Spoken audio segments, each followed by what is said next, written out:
नेपाल की संसद में सरकार के दावे की खुली पोल। सुगौली संधि से लेकर महाकाली संधि तक में नेपाल ने जमीन पर अपना दावा खुद छोड़ा था। नेपाल की संधि में विवादास्पद नक्शा संबंधित संविधान संशोधन पर चर्चा के दौरान नेपाल के दावे की पोल खुल गई। इस बिल पर समर्थन करने वाले दलों ने इसके पक्ष में मतदान तो किया, लेकिन साथ ही इस बिल में जो सरकार ने अपनी जमीन होने का दावा किया उसको ही गलत बता दिया। संशोधन बिल पर अपना पक्ष रखते हुए नेपाल के पूर्व विदेश मंत्री उपेंद्र यादव ने कहा कि ब्रिटिश इंडिया के साथ 1816 की संधि ही नेपाल के लिए अपमानजनक है। उन्होंने कहा कि इस संधि के दफा 5 में स्पष्ट लिखा है कि काली नदी के पश्चिम के हिस्से पर नेपाल कभी दावा नहीं करेगा, तो सरकार अब कैसे दावा कर रही है। दूसरा सवाल उठाते हुए उपेंद्र यादव ने कहा कि नेपाल सरकार ने सन 1996 में भारत के साथ महाकाली संधि की थी।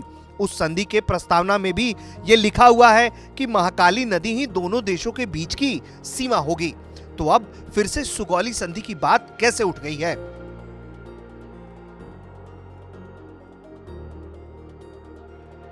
उन्होंने यह भी कहा है कि उस संधि पर हस्ताक्षर करने वाले और उस संधि का समर्थन करने वाले कांग्रेस और कम्युनिस्ट पार्टी के नेता इसी सदन में बैठे हैं।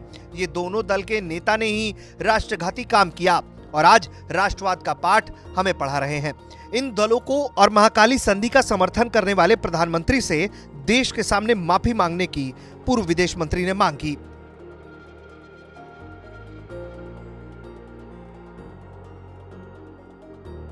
नेपाल के नए नक्शे के प्रस्ताव को भले ही पास करा लिया गया हो, लेकिन काठमांडू की सड़कों पर इस नक्शे के खिलाफ विरोध प्रदर्शन भी देखा गया।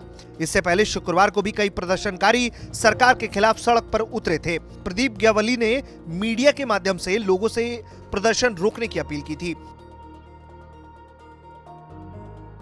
नेपाल के विदेश मंत्री ने कहा था कि यह देश की संसद द्वारा एक ऐतिहासिक बिल पर फैसला लिया जाएगा, इसलिए प्रदर्शनकारियों से अपील की थी कि वो किसी भी तरह का सरकार विरोधी प्रदर्शन में हिस्सा ना ले, इससे गलत संदेश जाएगा। लेकिन लोगों ने सरकार के खिलाफ जमकर प्रदर्शन किया।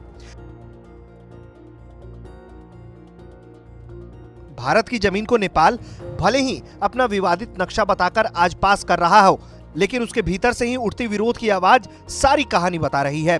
इसके पहले भी नेपाल सरकार अपने ऐसे ही फैसलों को लेकर घिर चुकी है। नेपाल सरकार ने विवादित नक्शा पास करने के ऐलान के बाद एक ऐसी कमेटी गठित की जो विवादित हिस्से को नेपाल में बताने के लिए उससे संबंधित कागजात ढूंढेगी।